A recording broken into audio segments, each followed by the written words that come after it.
안녕하십니까. 이번 강의서부터는 변압기에 대한 강의를 집중적으로 하겠습니다. 저희들이 이제 앞에서 여러 가지 그 항목 하나가 뭐 안 중요한 강의가 다 없습니다만은 전기기술자라고 한다 그러면은 최소한 변압기에 대한 부분에 또 기본적인 생각을 가지고 있어야 되는 것이 아주 기본이죠. 근데 그래요. 이렇게 이제 지내다 보면 아주 깊은 수식적인 아주 깊은적인 논리를 갖지 못하더라도 변압기가 갖는 특성에 대한 아주 기본적인 물리적인 현상 이런 부분들을 다 여러분들이 기준을 다 가지고 있으면 그것부터 파생되는 여러 가지들을 아주 쉽게 이해할 수 있고 그다음에 여러분들이 용량을 산정하는 문제든지 그다음에 설치하는 문제 변압기의 특성 여러 종류에 따른 그 문제 이런 것들을 비교해서 우리 쉽게 여러분들이 알 수 있거든요. 그래서 이 변압기에 대한 부분들은 제가 여러분들이 시중에 가면은 유도기기 해가지고 변압기와 유도전동기 이렇게 해서 대부분 유도 변압기와 유도 전동기를 시간을 거기다 많은 활용을 해가지고 내용을 수록하는 것을 여러분들이 많이 볼 겁니다. 그래서 거기에서 우리가 갖고자 하는 여러 가지 내용들, 파악하고자 하는 내용들을 여기에서 강의를 통해 가지고 다 갈 수는 없지만 그래도 그 부분에 대한 자료를 여러분들이 봤을 때 접근이 될 수 있도록 이 강의의 진행을 해보도록 하겠습니다. 그래서 아주 핵심적인 내용을 추측을 해가지고 내용을 한번 파악해 보도록 이렇게 하겠습니다. 표지를 보시게 되면 변압기의 원리와 특성을 가지고 얘기를 하는데 변압기는 예를 들어서 지금 보시면 우리가 전동기하고 다른 거를 보면요 그 변압기의 원리 및 특성을 보게 되면은 이 부분을 이제 유도전동기하고 유도 변압기하고를 비교해서 설명하면 우리가 쉽게 알 수 있어요. 그래서 제가 이 부분을 많이 이용을 하는데 그 내용을 잠깐 보시면은 1차 건선이 있고 2차 건선이 이렇게 있다고 쳐요. 만약에 1차 건선과 2차 건선에 어떤 매개체가 있는 경우에 이 자로를 형성을 해가지고 이 매개체가 있는 경우에 이 부분은 우리가 이걸 유도 변압기로 이렇게 얘기합니다. 그런데 1차 건선에 2차 건선으로 가는 부분에 보면 그냥 인덕션 되는 부분이지 별도의 자로가 형성이 안 되는 경우에 그러니까 에어 갭을 통해 가지고 공기를 통해서 바로 그냥 유도가 되는 경우에 이런 것들은 우리가 어떻게 유도 전동기로 얘기합니다. 그 유도 전동기는 뒤에 임피던스가 이게 저항 성분이 됐든지 어떤 성분이 됐든지 일단 고정이 되어 있는 거고 유도 변압기에 대해서는 이 부하단의 임피던스가 계속 변동을 하고 있는 거죠. 이런 상황이 좀 다르거든요. 그러면 유도 변압기는 같은 자로를 형성하고 있는 그 자로에 1차 건선과 2차 건선이 같이 공유하는 부분을 대개 유도 변압기의 이제 아주 기본적인 컨셉으로 얘기하죠. 그래서 그 내용을 보게 되면 일종의 정지 유도 장치라고 얘기한다. 이런 얘기합니다. 그래서 인덕션 인스트루먼트 하면은 이게 정지형은요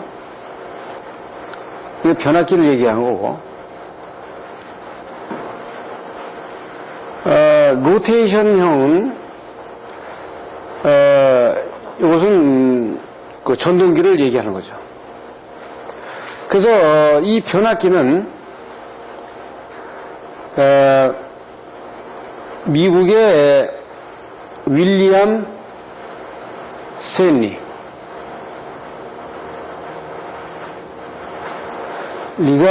일단 변압기에 실제 변압기 사용 변압기를 발명을 한 겁니다. 그래서 이 변압기의 주요 내용 중에서 우리가 역기질력이라고 하는 거 있죠.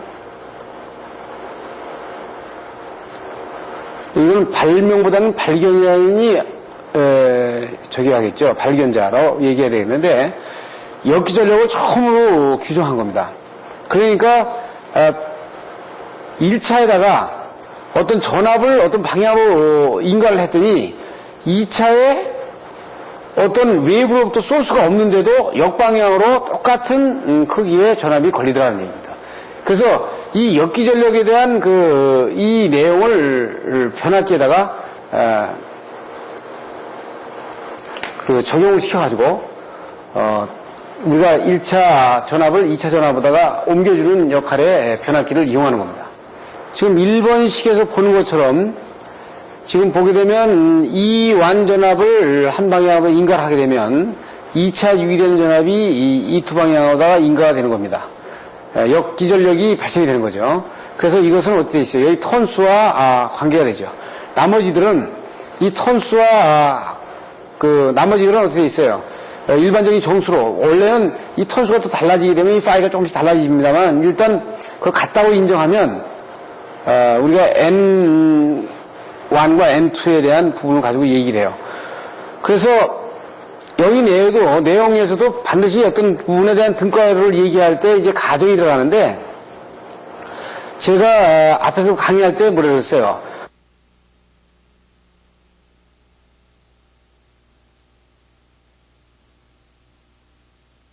그 이상변압기 원리는 반드시 가정이 존재되어야 되는데,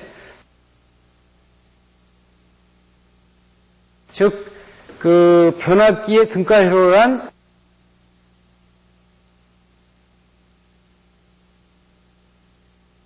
이상변압기를 말하거든요. 그래서 그 이상변압기는 다음과 같은 가정이 존재된 겁니다.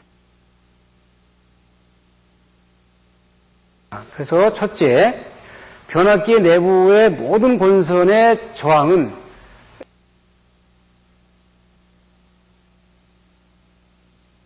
제로다라는 가정하고, 둘째, 도전율은 컨덕티비티는 100%라는 가정을 전제합니다. 그리고 세 번째는 철심 내부의 손실이 없다고 가정하는 거죠.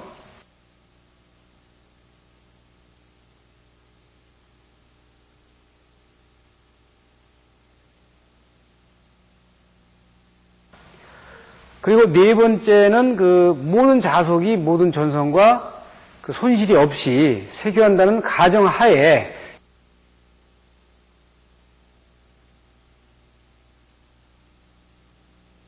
이상변압기를 등가화시켜서 우리가 설명하는 겁니다. 이 등가회로는 이런 네 가지의 기본적인 가정이 전제되어 있는 상태에서 아이디얼 변압기로 생각했을 때 이 등가회로를 그릴 수 있어요. 그러니까 여기 V1의 전압을 인가하게 되면 반대 방향으로 같은 같은 자로를 가지고 있는 2차 권선에서 반대 방향으로 E2가 유기가 되는 거죠. E2에 의해서 그 선로 저항을 뺀 나머지 값에 V2가 부하단에 걸리는 겁니다. 그래서 이 등가를 그렇게 보게 되면 우리가 이런 식으로 나타낼 수 있는데 이 자체는 뒤에 구체적인 벡터도가 나오기 때문에 이때 설명을 자세히 하기로 합시다. 그러니까 1차 권선에서의 저항값하고 그 다음에 X값하고 그리고 G5는 히스테리시스손과 표류부하손을 나누기 위해서 이거를 지금 서세턴스로 이렇게 나타나고 이렇게 있죠. 지금 어디에 있어요? B5는 자화를 시켜주는 I5를 자화시켜주는 전류에 필요한 실제 반대 역수죠. 거기에 대한 반대 임피던스에 대한 역수입니다. 그렇기 때문에 이게 나타나는 이렇게 지금 G0와 B0로 나타나는 거는 원래는 R과 X로 나타낼 수 있는 거예요. 그런데 이렇게 나타나면 직렬로 나타나니까 이 부분이 어떻게 있어요? 자화되는 부분과 손실되는 부분을 볼 수가 없잖아요. 그래서 그 내용을 좀 설명을 간략하게 해보면 이렇게 설명할 수 있습니다. 원래는 1차 쪽에 권선 쪽에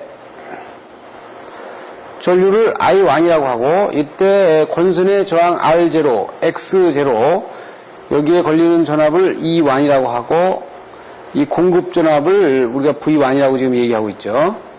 이렇게 하게 되면 이 상태에서는 지금 어떻게 있어요? 지금 그 히스테리시스 전류와 표류부하손, 표류 전류, 표류 손실에 대한 전류, 에디 카렌트 전류, 그 다음에 그 자화시키는 전류를 갖다가 구분해낼 수가 없으니까 이거를 등가화를 이렇게 시켰죠.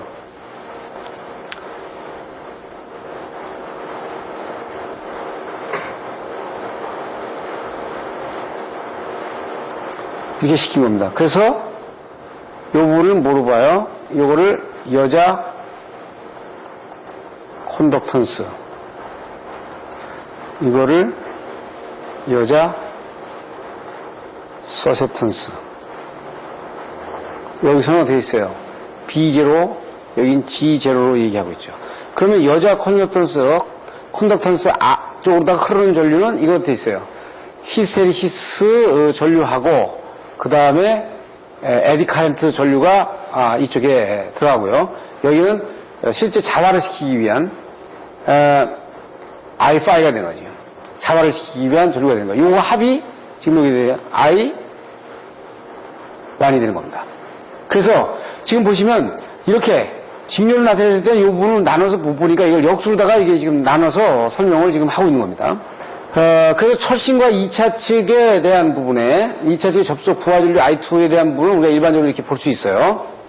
지금 육식을 우리가 이제 일반적으로 이제 보면은 우리가 이렇게 이제 보는 거하고 똑같은 얘기죠. 그러면 주파수가 높으면은 전압을 유기하는 게 많아지고 턴수 많이 하면 주파수 비례되죠. 그 다음에 단면적 커지면 저게 되죠. 그러면 실제로 어떻게 전압은 픽스되어 있는 거 아닙니까? 딱 픽스되어 있고 이 K값 픽스되어 있으면 나머지 반비례해요. 그죠? 그러면 전압이 보내고자 하는 전압을 만약에 고정을 나눠버리면 이 나머지 것이 다 반비례적인 관계가 갖는단 말이죠. 예?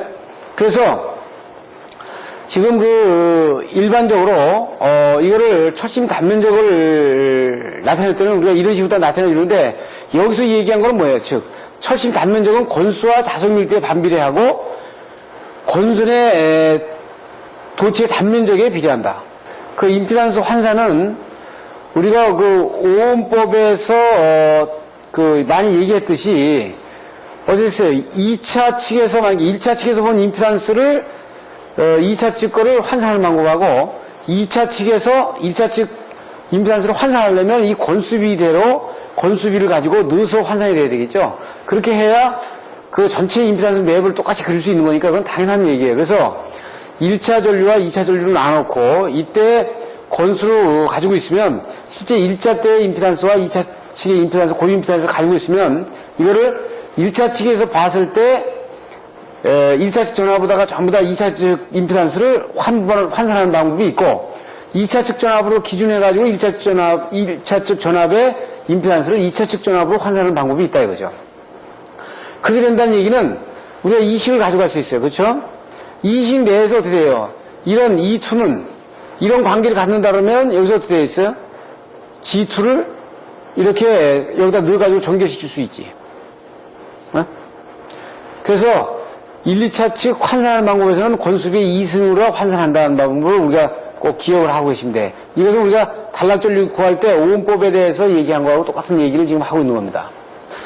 그 등가회로는 이제 우리가 일반적으로 이걸 아이디얼한 그 변압기라고 보면 1차 전류와 여기 1차 저항과 1차 누설 리액턴스 그리고 2차 전류와 2차 전압 2차 누설 리액턴스 2차 저항 이렇게 나눌 수 있으니까 이거를 등가회로 그려보면 다음처럼 그릴 수가 있죠. 그래서 1차 측의 저항분 리액턴스 그 다음에 2차 측의 리액턴스 저항분 그래서 이 전압의 2차 측 전압은 어떻게 되지? 여기가 V2가 되는 거죠.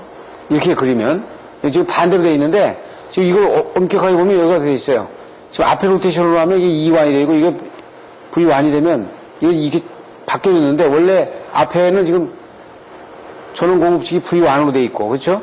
이렇게 되면 요 E1이 뒤로 와야 되는데 이 1을 이렇게 지금 달려놨습니다. 그래서 중간에 그 건선을 갖다가 그 뺀 상태에서 지금 히스테리시스손과 표리 부하손 그 다음에 그 에디 카렌트 부분에 대한 부분을 지금 분류를 해가지고 이렇게 나타내 주고요. 그렇게 해서 지금 1차 쪽에 저항분하고 리액탄스 쪽하고 1차분의 리액탄스 쪽하고 여기에 2차분의 저항문에 대한 문을 나눠서 이렇게 등가회로를 그리는 것이 일반적인 등가회로, 변압기 등가회로의 관리라고 볼 수 있어요. 그럼 그 유도운동기 어떠냐? 유도운동기도 똑같은데 왜 똑같으냐면 유도운동기는 이 자로에 대한 이 부분에 좀 전류치가 좀 다르진 거죠. 왜냐하면 유도운동기는 이거는 없어도 바깥에 전동기에 바깥에 그 규소광판을 해가지고 돌고 있지 않습니까? 그 다음에 안에 회전자계도 이렇게 만들면서 실제 이것도 어디 있어요? 양은 다르지만 히스테리시스톤과 그 에디 카렌트가 흐르거든요. 그러니까 이렇게 우리가 그려볼 수 있어요. 그렇지만 이 수치는 달리 나올 수 있다고요. 그래서 그거를 그렇게 같이 등가회로를 유도운동기와 변압기와 같이 보는 부분들을 유사하게 같이 본다는 걸 여러분들이 유념을 해서 이 내용을 보시면 되겠어요. 그래서 아주 정확한 거는 우리가 이것을 가지고 다 볼 수 있는데 지금 이 부분은 지금 그 변압기의 무부하손이죠.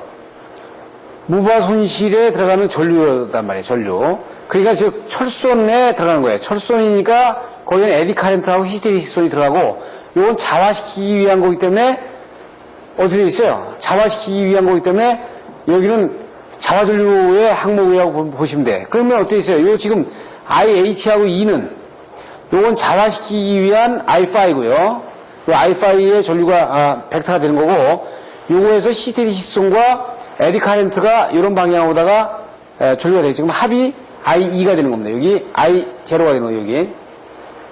그러면 이 I0가 여기에서는 요 벡터가 되는 겁니다. 요 벡터. 그리고 여기에서 되어 있어요. 1차에 그리고 나서 이 2차로 흐르는 이 I1 다시가 지금 이것이 되는 거죠. 그러면 두 개 벡터 합이 1차 여기 전류가 될 거예요. 이게 I1이 되는 거지. 그리고 I1은 이것과 이것의 벡터 합이니까 지금 우리가 이렇게 그릴 수 있어요. 그렇죠. 자, 그런데 여기서 이제 보면 실질적으로 이 뒤쪽에 I2 쪽으로 흐르는 전류는 이 벡터를 가지고 있잖아요. 이 벡터를 가지고 있으니까 2차의 반대 벡터에 I2가 흐를 거라고요. 이 전류의 비는 이거 1대1입니다. 지금 이렇게 벡터를 나타내는 거는 여기가 10번 감았고 10번 감았으면 이 벡터의 크기는 똑같겠죠. 예. 그렇지만 반대로 이렇게 되죠. 그러고서 지금 어떻게 돼요? 여기 1차의 I1의 벡터는 이거 합성이니까 합성인 2벡터로 해가지고 돼 있어요. 이 I1이 흐르는 거죠. 그래서 I1에서 R1과 곱한 이 부분이 전압, 만약에 이 R이 되고, 여기에다가 I1을 곱한 이것이 전압이 이 X가 된다 그러면은 지금 저항문과 지금 유도성의 합이 지금 전체 임피던스 G가 된 거죠. 그러니까 이 IG1은 I1 R1의 자승 플러스 I1의 X1의 자승 이렇게 되겠죠. 이 부분이 요 페이저가 되는 거예요. 그래서 이것이 그 송전단 첫 그 전압이 되고 여기서 전압 강화를 뺀 나머지가 이것이 이제 전압이 인덕션이 돼가지고 좀 넘어가는 거죠. 즉 전원 측에서 V1에 전압을 보내줬으면요. 이게 전압 강화 된 겁니다. 솔로의 전압 강화. 솔로의 전압 강화 되고 E1이라는 이 전압으로. 그러니까 이 전압으로다가 보냈으면 이것이 솔로의 전압 강화가 생겨가지고 E1으로 갔는데 E1 수치를 가지고 돼 있어요. E2를 가지고죠. 그럼 E2를 가지고는 돼 있어요. E2가 지금 보면 어떻게 돼 있어요? 이 절대치하고 E2하고는 좀 지금 적지 않습니까? E2가 좀 적으니까 지금 여기서 벡터로 봤을 때는 이 크기로 봤을 때는 이게 한 10대 2이 아니고 요 크기로만 절대치를 보면 여기 한 10번 감아져 있으면 한 7번이나 10번은 감아져 있겠죠. 그러니까 요 E2에 요 전압이 걸리면 이 전압 내에서 V2는 더 작아지는 거죠. 왜냐하면 이 R2 부분하고 X2 부분하고 이 저항치 부분하고 다 감을 해줘야 되기 때문에 결과적으로 이 V2에 나타나는 것은 그 전압 강화를 뺀 나머지 V2가 나타나는 거죠. 자, 보시면 전원 측에서 보내는 건 이 전압으로 보냅니다. 그리고 선로의 전압가를 뺀 나머지가 변압기에서 이 완이 걸리고요. 그래서 이 완에 의해서 E2가 권선에 의해서 E2가 여기 걸린 겁니다.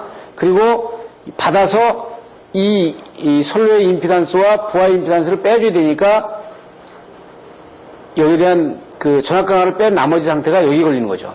네? 그러면 여기 보시는 것처럼 어떻게 돼 있어요?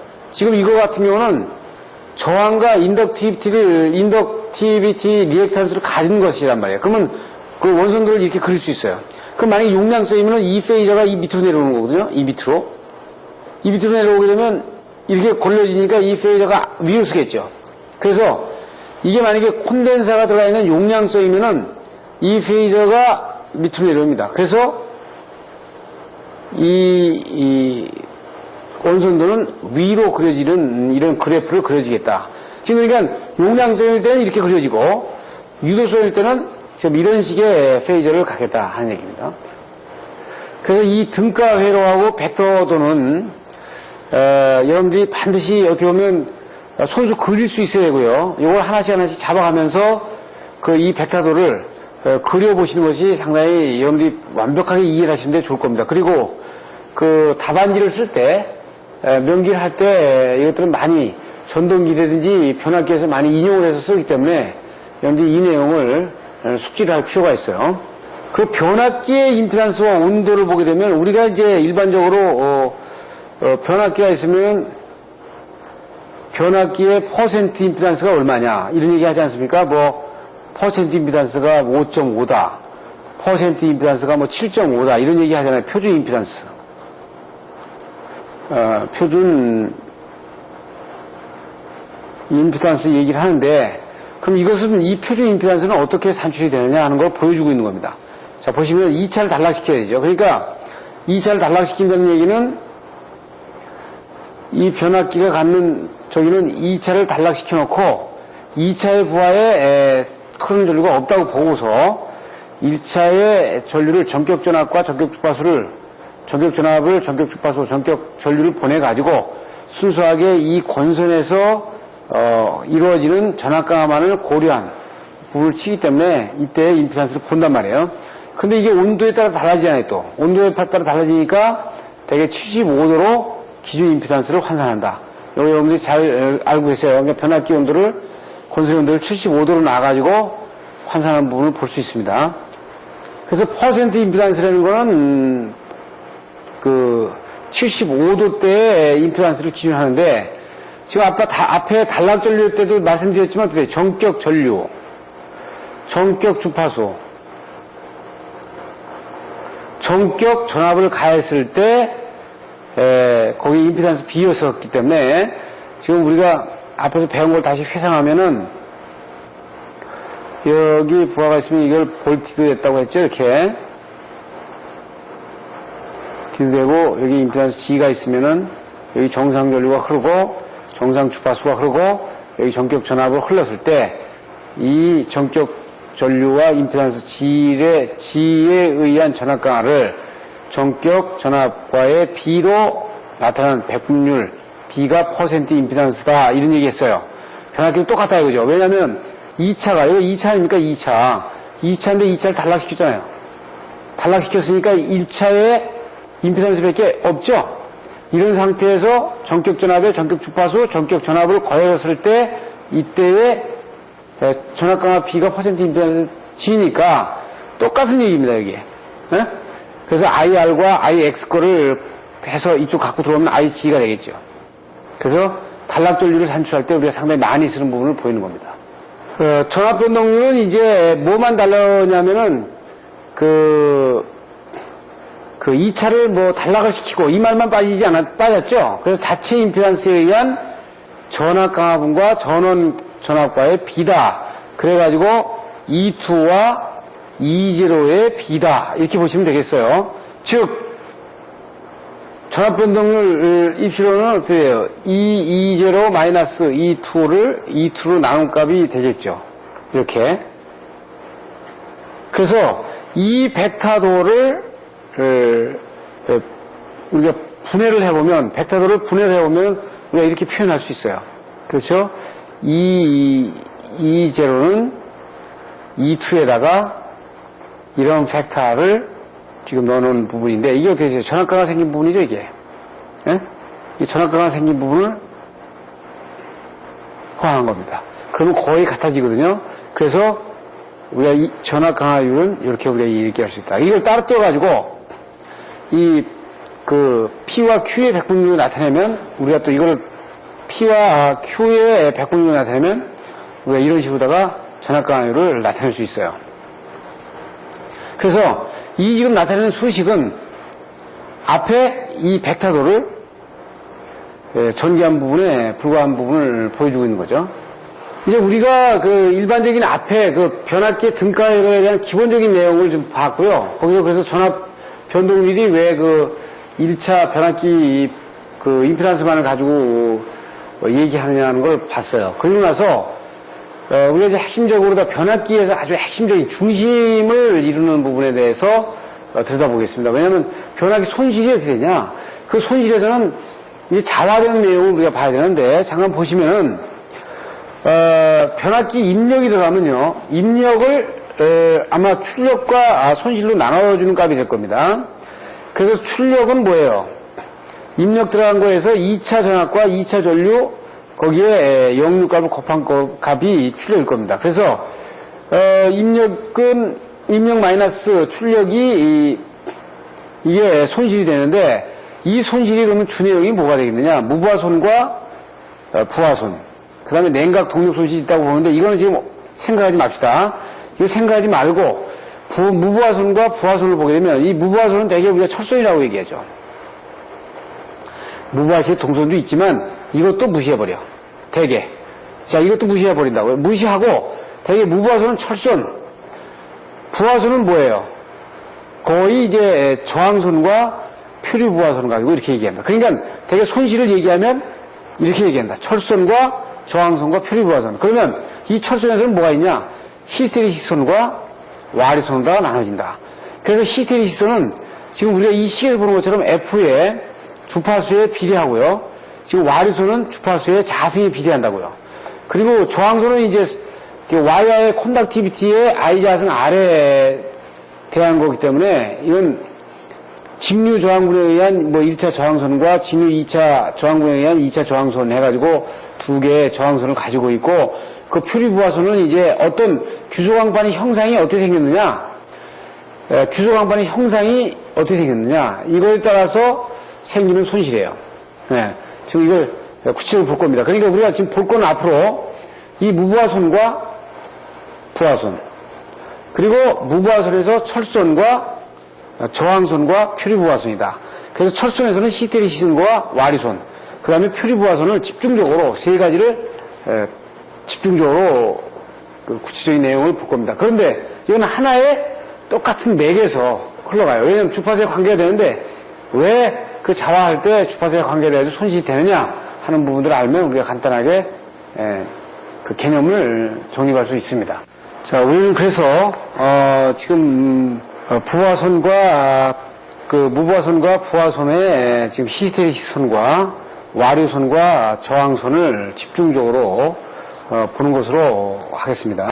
지금 보면 무부하선은 지금 우리가 자세한 부분이 나오겠지만 주파수에 의해서 변화하고요, 자선 밀대에 의해서 변화하는 부분을 볼 수 있습니다. 그래서 주파수와 전압이 바뀌지 않는 한 일정하고, 부하선은 이제 부하 전류에 의해서, 이게 I 자승 R에 의해서 변화하기 때문에 변화하고, 부하가 변하지 않으면 일정하죠. 또 온도가 변화되면 저항값이 바뀌니까 좀 변화를 합니다. 그래서 우리가 표준 리액탄스를 지금 퍼센트 임피던스를 이제 75도 주어놨죠.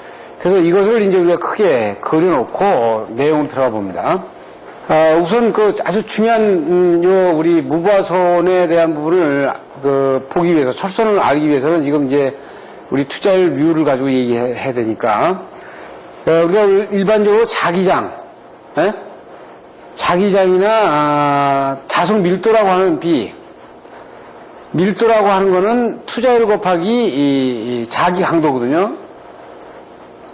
강도다. 요거는 암페어 턴을 얘기할 겁니다. 그러니까 예를 들어서 우리가 H를 1로 암페어 턴을 얘기하고요, 이거 테슬라로 얘기하는데, 우리가 B로 얘기하잖아요. 그러니까 이걸 이제 이 자기장, 자석 밀도를, 이거 테슬라로 얘기한다고요?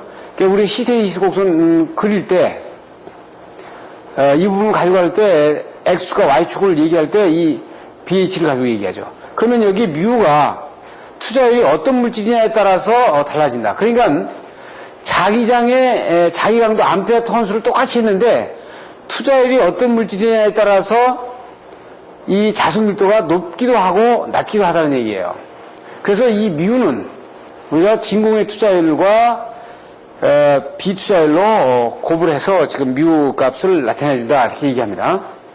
그래서 그 BH의 자화곡선을 일반적으로 보게 되면 지금 암페어 턴수를 계속 올리면요, 올리게 되면 이 자기 강도가 계속 자석 밀도가 계속 올라가는 게 아니고 이렇게 쭉 올라가는 게 아니고 어느 턴수 이상에서는 이 포화되는 부분을 볼 수 있고 이게 그 내려가게 되면 만약에 이제 교류 같은 경우는 60사이클이면 이렇게 올라가고 내려가면 올라갔을 때 윗부분이 되는 거고요. 내려갈 때는 이제 아랫부분으로 내려가겠죠. 그럼 아랫부분 내려가서 이게 포화되는 부분이 보인단 말이에요.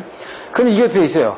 거의 어느 물질이나 이 포화되는 포인트가 어디에서 포화되느냐 하는 것이 조금 달라지지 이 패턴은 똑같다 이거죠.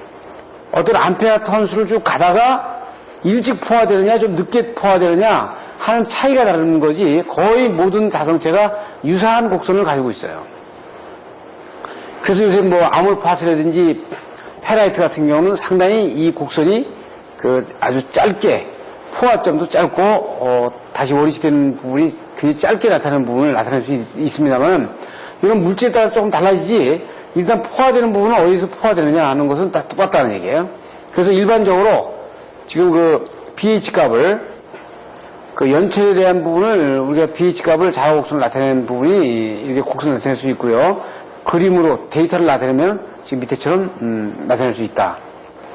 지금 이제 히스테리시스 로스로 이제 설명이 돼야 되는데 지금 그 우리 히스테리시스 로스는요 이걸 달리 얘기하면 뭐예요?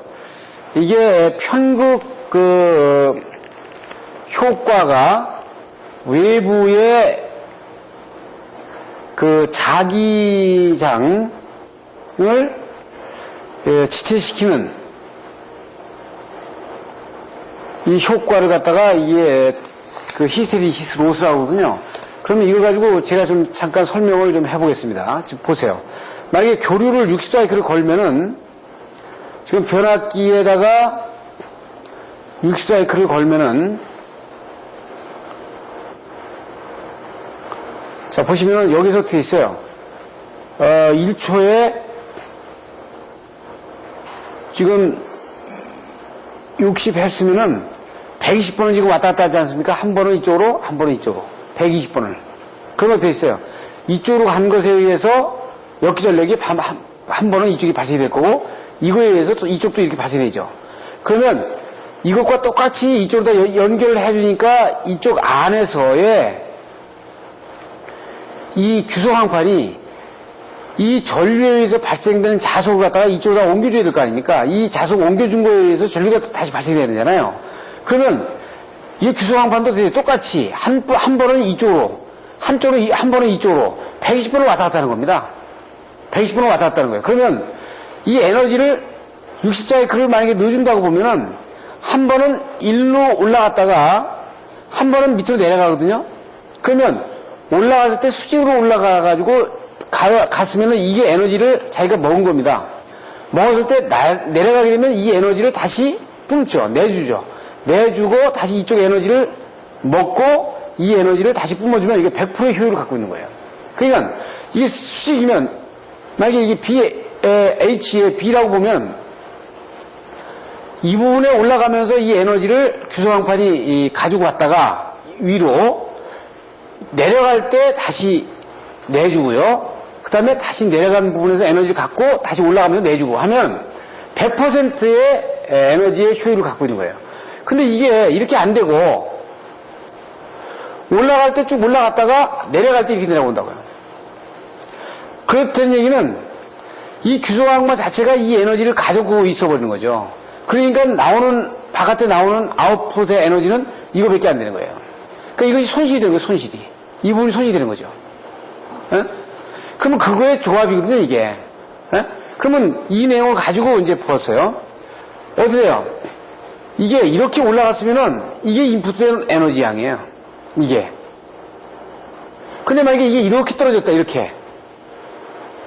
나올 때 이렇게 떨어졌다면은 이 부분만 바깥으로다가 내주게 되는 거죠. 그래서 이게 올라갈 때 인풋된 에너지가 하향할 때는 이렇게 내려온단 말이에요. 그럼 이건 밑에 사이클로 내려간 거예요. 이건 똑같은 거예요. 상승 시에 인풋된 에너지. 그럼 어떻게 있어요? 실제적으로 나오는 우리가 쓸 수 있는 에너지는 요 부분이 되는 거죠. 그러니까 이 면적이 가늘면 가늘수록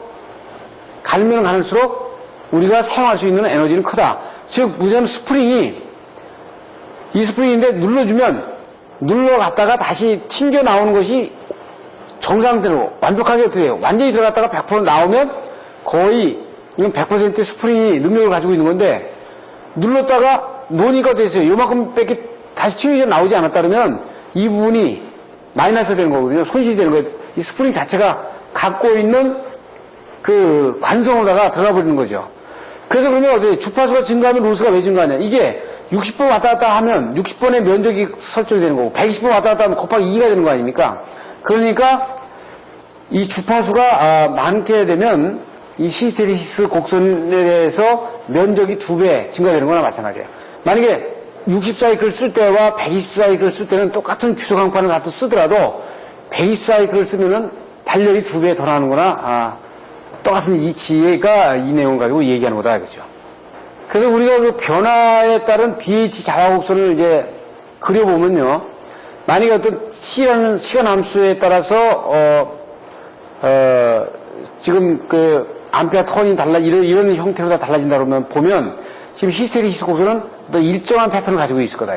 이게 정연파가 됐든 삼각파가 됐든 마찬가지예요.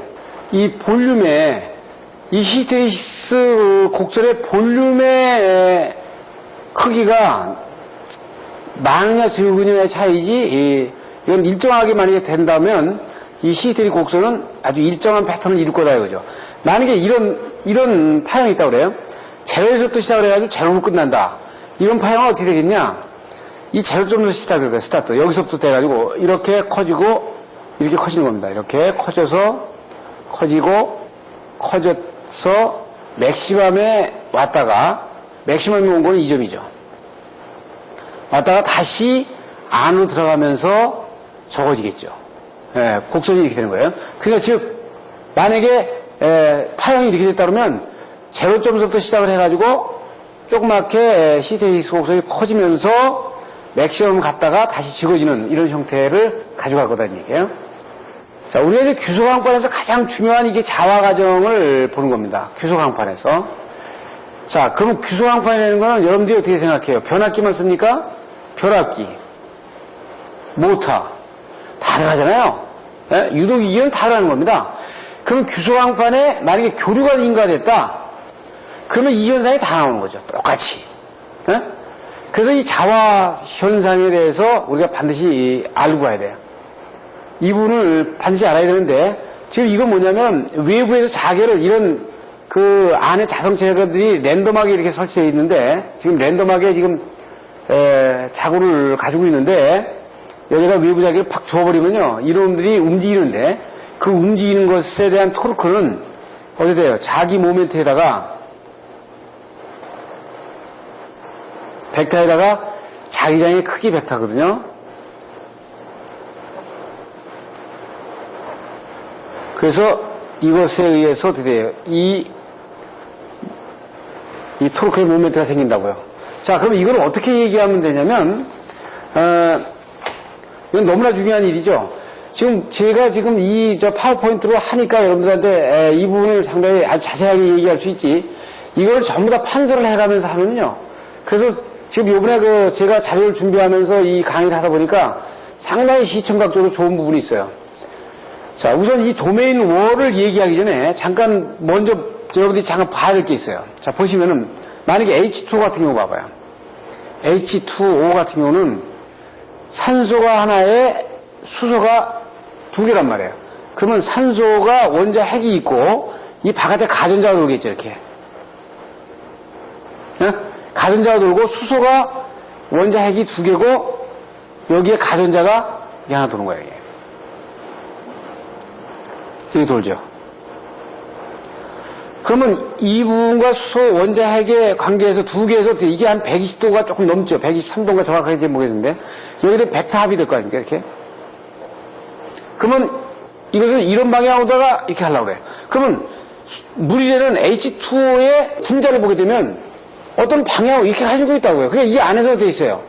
산소하고 수소가 이렇게 엮어져 있는 거죠. 그렇기 때문에 이런 방향의 벡터를 갖고 있다고요. 이거를 플러스 마이너스 이렇게 얘기하지. 그래, 이런 방향을 가지고 있으니까 플러스 마이너스를 가지고 있다.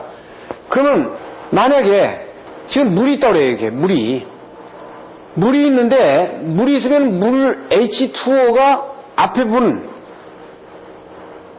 O와 H가 이런 벡터를 가지고 있음으로 해가지고 이런 극성의 방향을 가지고 있듯이 플러스 마이너스를 가지고 있으면 이게 랜덤하게, 예? 물 분자가 이렇게 랜덤하게 분포하고 있을 거 아니에요, 이렇게. 예? 외부 자기장이 없을 때, 외부에서 어떤 전개 방향이 강한 전개 방향보다 어느 한 방향으로다가 주지 않을 때는 이렇게 된다고요. 그런데 여기다 전기장을 이제 가하면, NS를 딱 가하게 되면 이런 방향으로다 이제 간격을 가한다 이거야. 그러면 이 물 분자가 이런 외부의 아주 강한 자기장에 의해서 이렇게 정리를 하죠. 이런 방향으로 정리를 한다고요. 근데 60사이클이니까 한 번에 일로 줘봐요, 이렇게. 그러면 한 번에 일로 줘, 한 번에 일로 주면 이 물이 다시 이렇게 돌 거 아닙니까, 이렇게. 예? 회전을 달리할 거 아니에요? 이게, 여러분들 초음파, 예? 우리가 그 식기,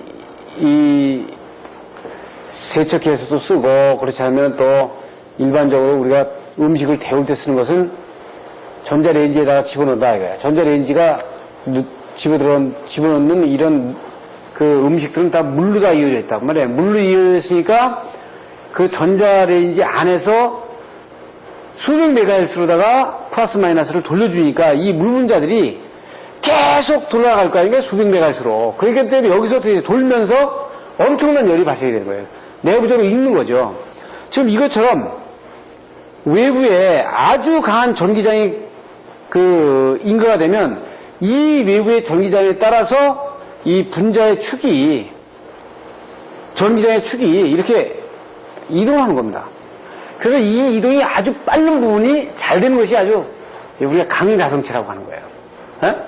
우리가 백라이트 같은 경우는 이렇게 외부에서 만약에 인가를 했는데 이게 잘 그렇게 나타나질 않아. 이런 것들은 비자성체라고 얘기하는 거예요.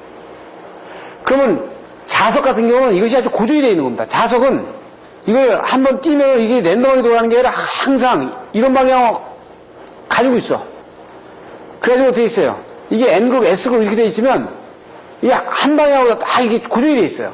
움직이질 않고.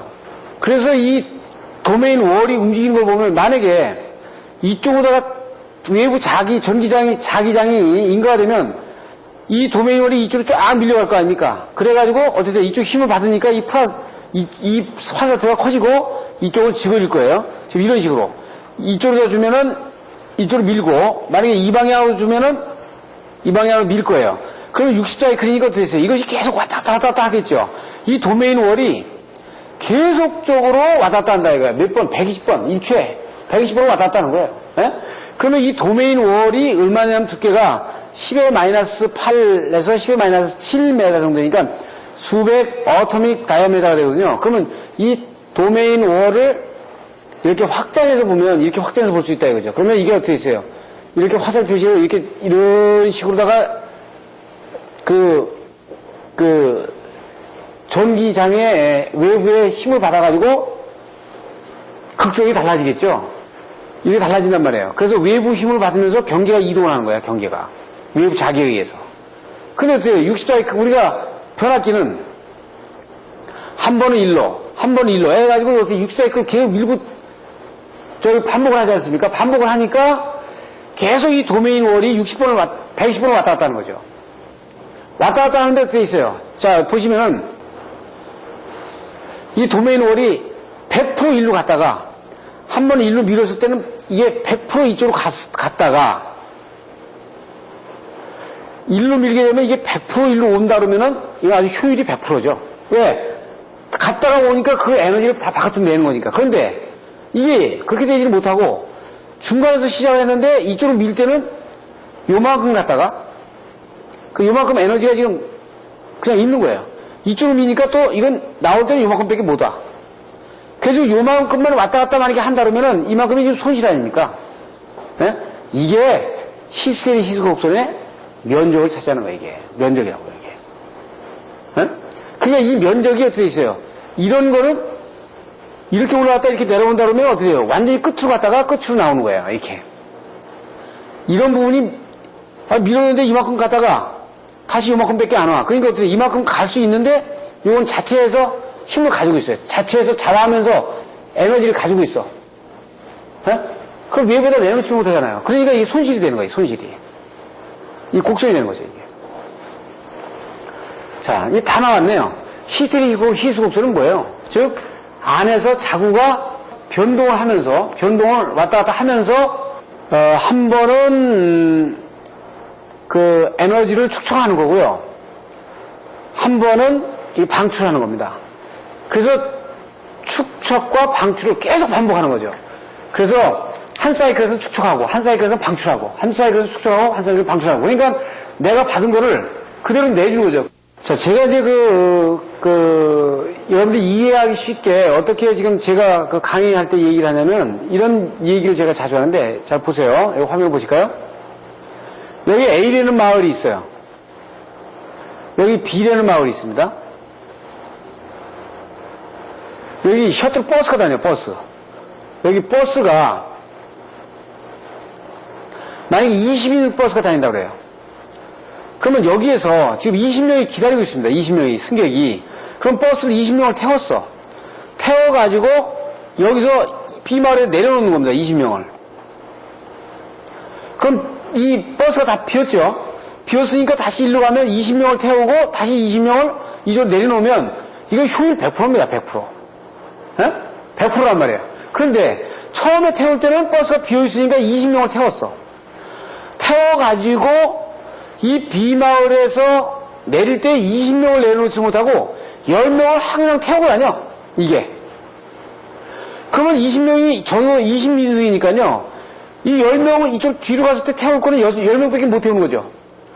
그리고 10명밖에 못 태우고 20명을 항상 태우고 다니는데 10명을 항상 태우고 다니까 20명을 이동할 수 있으면서도 불구하고 10명밖에 여기서부터 이쪽으로 이동을 못 시키는 거예요. 이 내부에 10명을 계속 태우고 다니까. 이게 히스테리시스 곡선. 그러니까 만약에 히스테리시스 곡선이 상당히 효율이 좋은 거는 뭐냐? 만약 20인승 버스로 얘기하면 이거 5명만 태우고 다녀. 그러니까 15명을 태워가지고 이쪽으로 내려올 수 있어요. 그러니까 한 번은 흡입, 한 번은 방출, 이렇게 한단 말이에요. 근데 어떤 히스테리시스 곡선이 상당히 나쁜 거는 어떻게 하냐? 20인승에 15명을 태우고 다녀. 계속. 5명을 흡입해가지고 5명밖에 못 내보내죠. 15명이 계속 안에서 돌고 가기 때문에 손실이 되는 겁니다. 예? 자, 이거 아주 좋은 예로 이렇게 볼 수 있어요. 계속 사이클이 돌죠. 우리 히스테리시스 곡선을 이렇게 설명하면 정확한 겁니다. 이게, 버스를 가지고 얘기하면서 얘기했다. 이게 다른 거가 아니고 똑같은 얘기를 하는 거예요. 자, 그러면 이제 에디 카렌트 로스를 보는데, 그 보시기 전에 지금 히스테리시스 곡선을 보시면, 로스를 보게 되면 어떻게 돼요? 자, 히스테리시스 곡선을 그러면 없애게 하기 위해서는 어떻게 되죠? 규소광판은 어떻게 돼요? 규소 함유율에 의해서 히스테리시스 곡선이 결정이 되거든요. 그러니까 여러분들이 모타를 가서 만약 어디가 산다 그러면은 똑같은 KS라도 똑같은 30마력짜리라도 상당히 가격 차이가 많은 것은 뭐냐? 마력은 똑같지만 인풋 되는 에너지가 다르단 말이에요. 그거는 규소광판을 좋은 걸 썼느냐 나쁜 걸 썼느냐에 따라 다르죠. 예? 지금 어떻게 해요? 어느 거는 항상 10명씩을 싣고 다니는 안에서 내부적으로다가 10명씩을 싣고 다니는 그런 버스냐? 한 5명을 싣고 다니는 거냐? 다르죠? 에너지 손실이 다른 거예요. 자, 그러면 이것은 주파수에 비례한단 말이에요. 왔다 갔다 하니까 계속 반대로 자구가 이동하지 않습니까? 자구가 이동하니까 어떻게 있어요?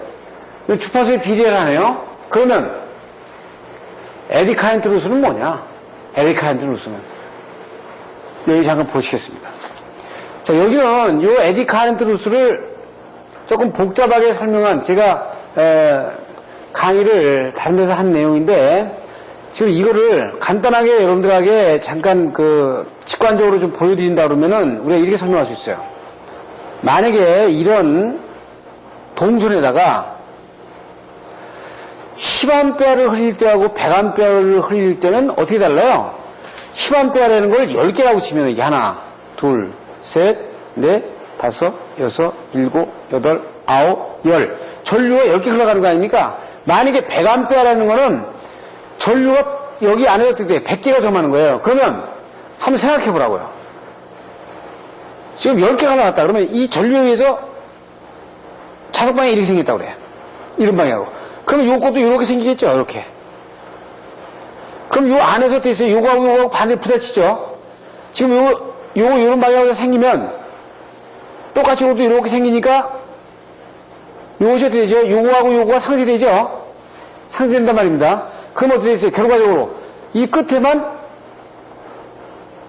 이런 부분 바깥에 이런 자석의 방향만 남아있고 안쪽에는 다 상쇄돼 버렸잖아요. 안에 거는 다 상쇄돼 있지 않습니까? 서로. 여러분들이 이렇게 강의실에서 이렇게 보면 제가 여러분들 다 확인할 수 있는데 지금 저는 일반적으로 강의를 해야 되니까 어떤 부분에서 좀 제가 표현하는데 좀 답답함이 있는데 이 안에서는 어떻게 돼요? 안에서는 상쇄돼 버렸잖아요. 그러니까 어떻게 이 동선에 바깥에만 남아있지 않습니까? 자구가. 그러면 10A에 결과적으로 보낸 거를 보면 전류를 10개를 보내는데 한 개밖에 어떤 자석의 방향이 안 남아있어. 이 바깥에 자석의 방향이 안 남아있단 말이에요, 이렇게. 그러면 하나의 전류가 간 거밖에 안 되잖아요. 이거를 개선하기 위해서 이렇게 하면 어떨까요? 자, 이 동선을 10개로 잘라. 하나, 둘, 셋, 넷, 다섯, 여섯, 일곱, 여덟, 아홉, 10개로 잘라가지고 하나하나마다 따로따로 전류 보내고 이 자른 하나하나의 동선에 이걸 어떻게 했어요? 전연체로다가 자석의 간섭을 안 받도록 절연을 해버려. 그러면 이 전류에 의해서 자석이 이렇게 생긴 것이 이쪽에 의해서 상쇄가 안 되죠. 이것을 절연을 해버렸으니까 이거에 의해서 이렇게 발생이 된 이 자석하고는 여기다가 전연체를 끼워버렸으니까 상쇄가 안 되잖아요.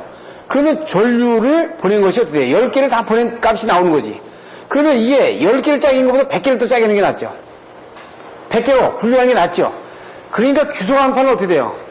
규소광판을 큰 거 쓰는 것보다는 아주 얇게 자르면 자를수록 아주 이 에디 카렌트의 로스가 상대적으로 줄어드는 거예요. 그런데 어떻게 봐요? 한 번은 일로 가고 한 번은 일로 가지 않습니까? 또.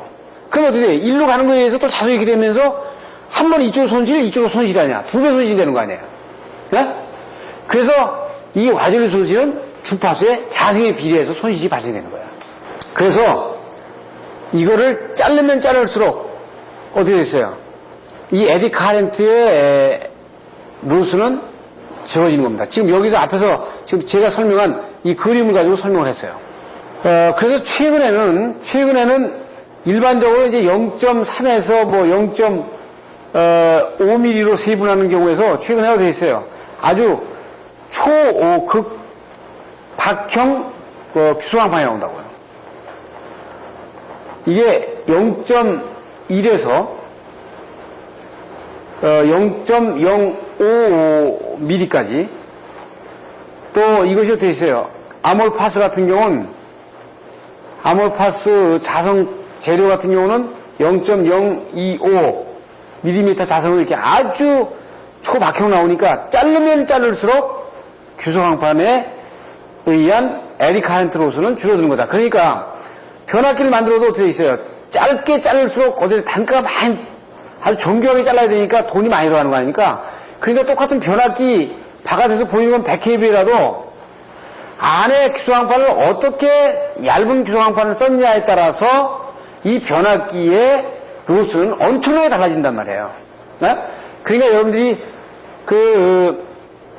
청계천 같은 데 가셔가지고 똑같은 KS라는 형광등을 샀는데 안전기가 똑같은 KS예요. 그런데 이 KS 안전기에 들어가 있는 규소강판을 어떻게 적층했냐에 따라서 거의 손실이 없는 것이 있는가 하면 발열이 엄청나게 크고, 예? 소음이 크고, 이런 것들은 이 규소강판을 그냥 굵직굵직하게 넣어버린 거예요. 그러니까 어떻게 있어요? 지금 아까 말씀드린 이거는 어떻게 F에 자승에 비례하는데 주파수가 똑같더라도 안에서의 얼만큼 잘랐냐에 따라서 에디 카렌트 루스의 차이가 엄청나게 달라지기 때문에 짧게 자를수록 상당히 에디 카렌트 루스를 줄이는 그런 효과를 가져오는 겁니다. 그러니까 우리 쪽에서 봤을 때는 엔지니어 쪽에서 봤을 때는 일단 가능한 한 이 에디 카렌트 루스를 줄이는 데는 짧게 잘라서 전류를 보내주는 방법으로 해야 되겠다. 이걸 어떻게 하냐면 지금 보면은 이게 만약 규소강판이라고 치자고요. 그래서 이게 1차 건선이고 이게 1차에 있어요. 그러면 자석을 이런 식으로 이렇게 줘야 되니까 이렇게 밀어야 되니까 지금 건선을 이렇게 감아가지고 자석이 이렇게 합쳐서 이렇게 나가는 겁니다. 이렇게 나가는 거죠.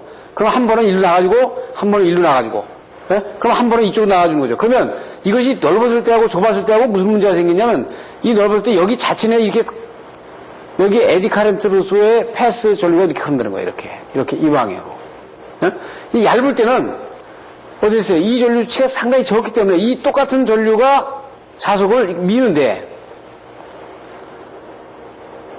건선을 똑같이 감아가지고 전류를 똑같이 감아주면서 이 규소강판을 통해서 내주는 전류를 상당히 더 효율을 더 높게 해서 내보낼 수 있는 부분이 있는 거죠. 그러니까 상당히 이 규소강판을 얇게 적층하는, 변압기에서 얇게 적층하는 이유가 이 에디 카렌트 루스를 결정적으로 줄이기 위해서 이 부분을 시도가 되는 겁니다.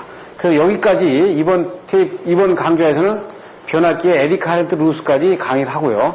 이어서 다음 테이프에서 계속 연결돼서 강의를 하겠습니다. 감사합니다.